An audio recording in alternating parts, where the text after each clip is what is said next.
आ गया Rohit.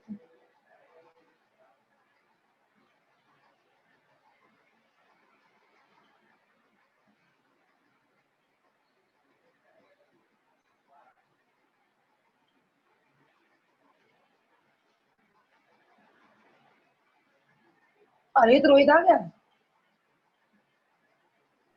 Yes sir. देखो, lysosome क्या सिंगल मेम्ब्रेनस ऑर्गेनेल्स है, डिस्कवर्ड बाय डी डुवे। इसको डी डुवे ने डिस्कवर किया था। ये डाइजेशन में हेल्प करता है, इसका मेन फंक्शन है डाइजेस्टिव का। तो इट हेल्प्स इन डाइजेशन, इसलिए इसको digestive bag of the cell कहते हैं। टाइप्स ऑफ लाइसोसोम जो है वो primary, secondary, residual, autophagic. Three type के लाइसोसोम, सॉरी 4 टाइप्स के लाइसोसोम्स प्रेजेंट हैं। जो प्राइमरी लाइसोसोम है उसमें चारों तरफ जो है वो सिंगल मेम्ब्रेन है। इसमें डाइजेस्टिव एंजाइम है जिसका नाम हाइड्रोलेज है। फूड वैक्यूल है, यहाँ पर डाइजेस्टिव एंजाइम और फूड वैक्यूल प्रेजेंट है। डाइजेस्टिव एंजाइम हाइड्रोलेज होता है। जब हम सेकेंडरी लाइसोसोम पे आएंगे तो उसमें digestive enzyme plus semi digestive food होगा। और जब रेजिडुअल पे आएंगे तो वो रेजिडुअल ऐसी जगह प्रेजेंट होगा जहां पे हमारा अनडाइजेस्टेड फूड होगा। और जब हम ऑटोफैजिक पे आएंगे तो ये ऑटोफैजिक यानी सेल्फ को फीड कर लेता है, सेल्फ को फीड कर लेता है, सेल्फ को फीड कर लेता है। और इनसाइड सेल बर्स्ट हो जाता है, इनसाइड सेल बर्स्ट हो जाता है। इसलिए इसको हम लोग suicidal bag of the cell के नेम से जानते हैं, suicidal bag of the cell के नेम से जानते हैं। इसलिए हम लोग इसको क्या बोलते हैं, suicidal bag of the cell. क्यों? क्योंकि ये सेल के अंदर बस्ट हो जाता है और अपनी बॉडी में कोई भी ऐसी जगह नहीं है जहां पर अगर कोई चीज बस्ट हो जाए तो उसके बाद हम उस सेल को लाइव रख सके। तो ये सेल के अंदर बस्ट करके सेल को भी फीड कर लेता है और खुद को भी डिस्ट्रॉय कर लेता है। इसलिए इसको हम लोग suicidal bag of the cell बोलते हैं। अगर सपोज करिए आपका क्वेश्चन पूछा गया है कि write the name of suicidal bag of the cell या tick correct the suicidal bag of the cell, उसमें आपका केवल लाइसोसोम दिया हुआ है और माइटो है, ईआर है, गोल्जी है, सेंट्रो है, वैक्यूल है। तो केवल लाइसोसोम सही आंसर होगा। और अगर क्लासिफाइड करके ऑटोफैजिक दिया हुआ है तो मोस्ट करेक्ट आंसर लाइसोसोम है, ऑटोफैजिक। नोट करिए, नोट कर लिया है क्या रोहित? No ma'am. हाँ कर लो बेटा, कोई डाउट? बात क्लियर हो गई है? यस। एक्सप्लेनेशन समझ में आ गया? Yes. Prachi, Arhit, Arhit yes ma'am. कोई दिक्कत बेटा?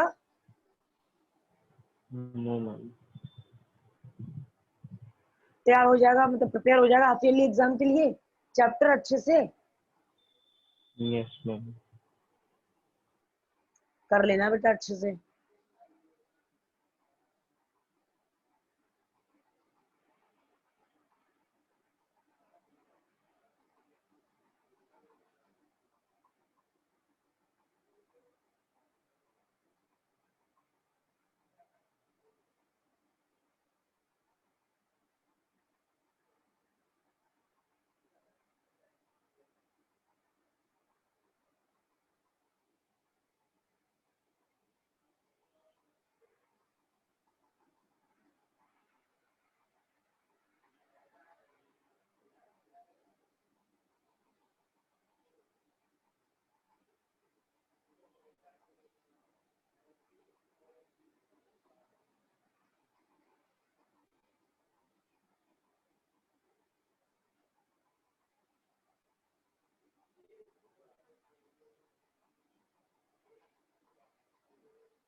Done students?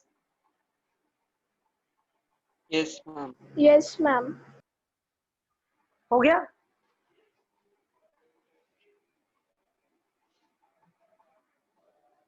रब कर दे इसको, सारा क्लियर हो गया ना ये? Yes, ma'am. अब अच्छे से प्रिपेयर हो जाएगा ना रोहित, तारीख पर प्राची? Yes, ma'am. किसी को कोई डाउट तो नहीं आएगा? अब हम लोग एक छोटा सा ऑर्गेनल देख लेंगे, वैक्यूल। पहले वैक्यूल देख लेंगे। वैक्यूल जो होती है वो प्लांट सेल में प्रेजेंट होती है। प्लांट सेल में प्रेजेंट होती है। प्लांट सेल में रिजिडिटी प्रोवाइड करती है। रिजिडिटी प्रोवाइड करती है। प्रोवाइड करती है, ठीक। प्लांट सेल में लार्ज होती है। लार्ज होती है। और एनिमल सेल में स्मॉल और रिड्यूस्ड होती है। स्मॉल और रिड्यूस्ड होती है, ठीक।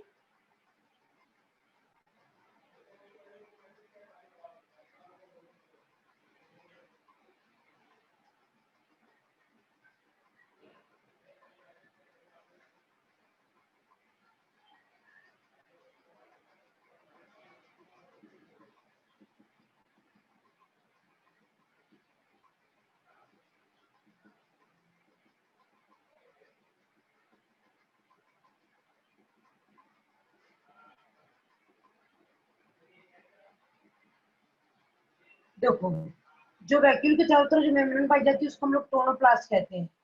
अब यहाँ पे एक स्पेशल क्वेश्चन आ गया कि टोनोप्लास्ट कहाँ पाई जाती है, तो वैक्यूल के चारों तरफ जो मेम्ब्रेन पाई जाती है उसको हम लोग टोनोप्लास्ट बोलते हैं, ठीक है। या vacuolar membrane is known as tonoplast. तो क्वेश्चन आ सकता है वैक्यूलर मेम्ब्रेन को क्या बोलते हैं?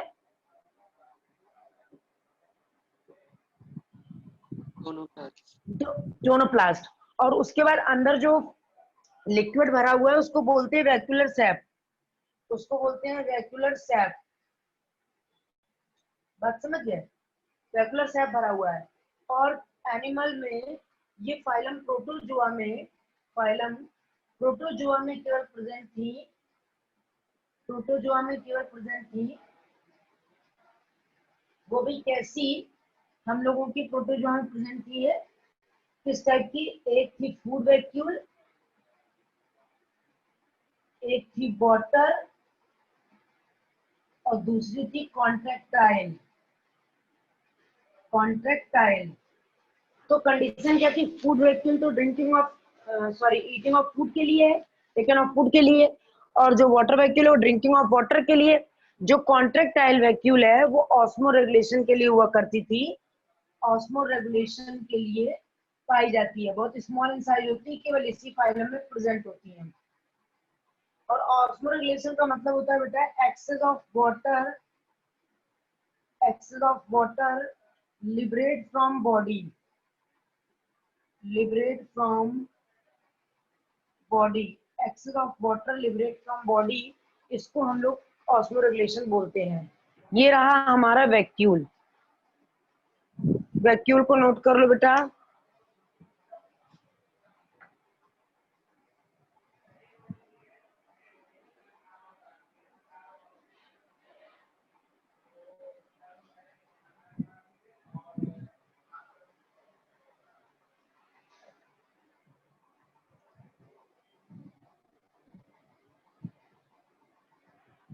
हो गया बच्चों?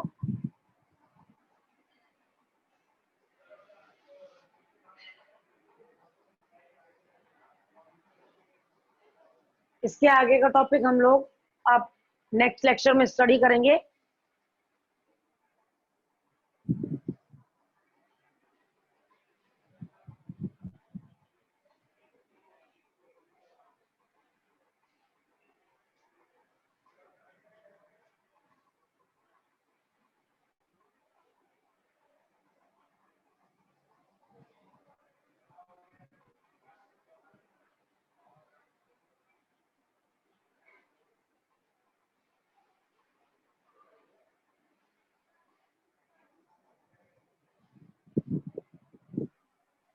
मैम ये लास्ट की लाइन क्लियर नहीं आ रही।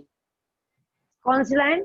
ये ma'am excess of water liberate from body. Excess of water liberate from body. समझ गए? Excess of water liberate from body. समझ गए बेटा? Yes ma'am. ठीक है स्टूडेंट्स, अब इसके आगे हम लोग पढ़ेंगे नेक्स्ट लेक्चर में